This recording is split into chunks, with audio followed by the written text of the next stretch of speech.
welcome to my channel. If you clicked on this video, I'm going to assume you are curious about what it is like to teach in Korea during the pandemic. So let's chat about it. I don't know.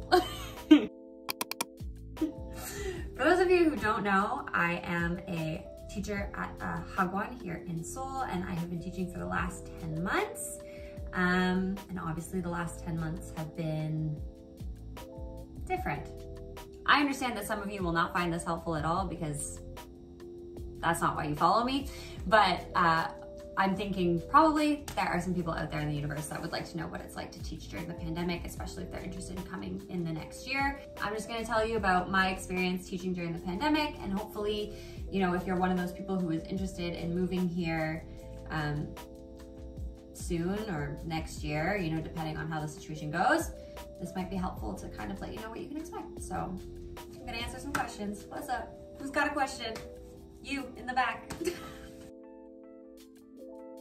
I mean, number one, obviously, is going to be the mask wearing. So the children and teachers, all staff wear masks all day.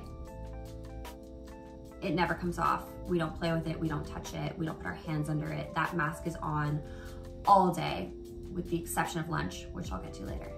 But at first, that was really difficult for me because I come from Canada, where that's not really a part of our culture to ever wear masks. Obviously here in Korea, it was never a part of their culture to wear masks 24/7 either, but it's more common to wear a mask if you're not feeling well or if the fine dust is really bad. So people are, I think, more accustomed to wearing it on occasion, but going from never having worn a mask to wearing it like 12 plus hours a day and teaching, like lecturing in a mask, was a really difficult thing for me. And so I was having trouble breathing in that thing. When you first wear it, because you're not used to it, I mean, everyone should understand this feeling now because I would assume that you are all responsibly wearing masks. But getting used to that feeling was really difficult, and not being able to get used to it slowly, but being thrown into a situation where, like I said, 12 plus hours a day wearing a mask was really difficult for me. The main focus of my job as a 6-year-old teacher is reading. I have to get the students to understand reading first and have those skills, understand how words are built, and learn phonics. So phonics is like abaca, you know, the sounds the letters make that help children learn how to read. And when you're teaching that under a mask, like, it is muffled. We can't deny that. And an important part of phonics is also seeing the way the mouth moves. So understanding like a th sound, where your tongue goes, that is something that my children never got. So having to teach them phonics, I'm not gonna lie, was like very frustrating, and I'm sure it was equally as frustrating for those kids.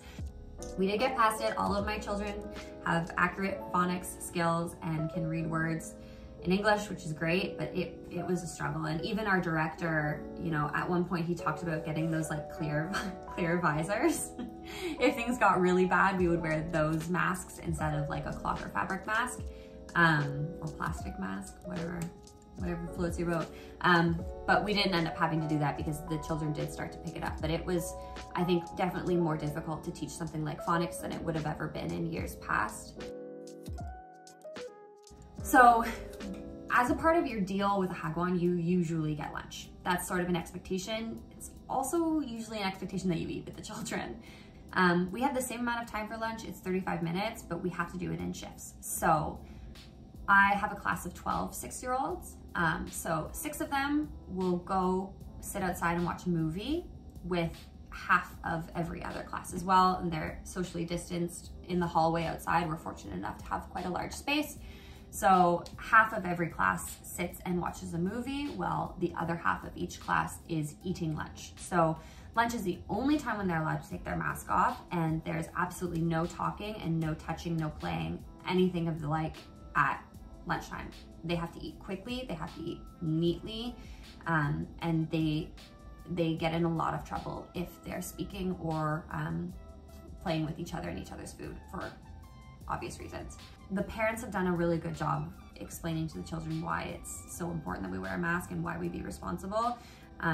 So they've actually been relatively good about it it's interesting when teachers, not students, it's interesting when teachers talk about past years too, and they'll explain that, like, you know, in previous years at the end of lunch, the Korean staff would like take any leftover rice and like ball it up and make rice balls and go around just like popping it into kids' mouth. Like that would never happen, obviously, now, but it's such a different environment. But I'm glad that my school is being really responsible about the way that we're handling the pandemic with a bunch of 6 and 7-year-old children.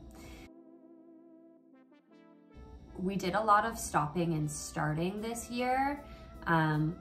We lost an entire month at the beginning of the year because of school closures. So for anyone who doesn't know, basically February and March, I guess. February and March, the Hagwons were all closed. The public schools were closed too. So my Hagwon doesn't actually do online classes because that's not the type of classroom environment that we want to create, and our curriculum doesn't work well online. So instead of doing online classes, we just forego classes altogether. So all of these kids came in a month late, and then in September, they missed another like 2 weeks because we had another sort of wave, I guess you could say, so we shut down. So it's been really hot and cold with these kids. You never know what happens in the 2 weeks that you're off. Like, there are some children that I teach where their parents speak absolutely no English, so I know that they're not getting any practice, and I do feel that a little bit when they come back, for sure, compared to other students who I know their parents speak English. But at least from a behavior standpoint, the students have been really good at remembering sort of the expectations in my classroom and the behavior that I would like to see from them. They've definitely been a disadvantage this year compared to years prior. The fact that they've stopped and started so many times and lost, you know, almost 2 months of class out of the year because of the pandemic. Another thing that I think is important to point out, especially if you're someone who is coming over new next year, is that the likelihood that this will continue into a 2021 contract is like fairly reasonable. So if you are looking at a contract this year, a question that I would consider asking a future employer would definitely be what the plan would be if we lose any more classes. So because my school doesn't do online classes, we just shut down and then reopen. We have to make up those days. Any days that we miss, we have to make up. So this year, I've actually ended up missing major holidays, working on Saturdays, and I lost my Christmas vacation. When we came, we didn't work for the whole first month. They still gave us a paycheck because they understood that that was the contract that we had signed up for, and it was nobody's fault that essentially school had shut down. There was nothing we could do about it, but it wasn't good enough reason to not, you know, keep their commitment to their teachers. And I appreciate that more than they'll ever know, because that was not the case for many teachers. And so I am very grateful for them. And now, like, we closed again in September, we lost 2 weeks, and it's only fair that I find a way to make up those 2 weeks, or not I find a way, but we find a way together to make up that time, because it's in the best interest of my students and it's in the best interest of the health of the business. Am I going to argue and fight to not work a Saturday after they paid me for an entire month of not working? Obviously not. So if you are considering coming here, I just think it's worth a conversation just to know if the school has a plan or what they did this year. Ask them what they did this year. Yeah. I don't know if that was helpful at all.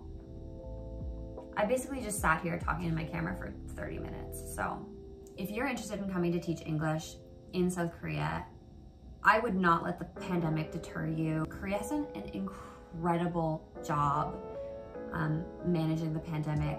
I literally get safety alerts all the time. I do hope that the information that I've provided in this video, someone finds interesting and useful. If you do have any other questions, let me know in the comments. I love replying to comments and chatting with people, so I'm sure I did not cover all of the questions that you have. If you liked this video, please tell me. I obviously want to make content that people enjoy. If no one enjoys my content, then I should probably stop making it. So Let me know you like it with a like. Let me know you love it with a subscribe. Let me know you're obsessed with it by hitting the notification bell. And yeah, if you hated this, feel free to dislike it too, because then I'll never make another one of these videos. That's all I have for you this week. If you're a subscriber who does not want to work at Hagwon, I hope this wasn't too boring, and I'm sorry.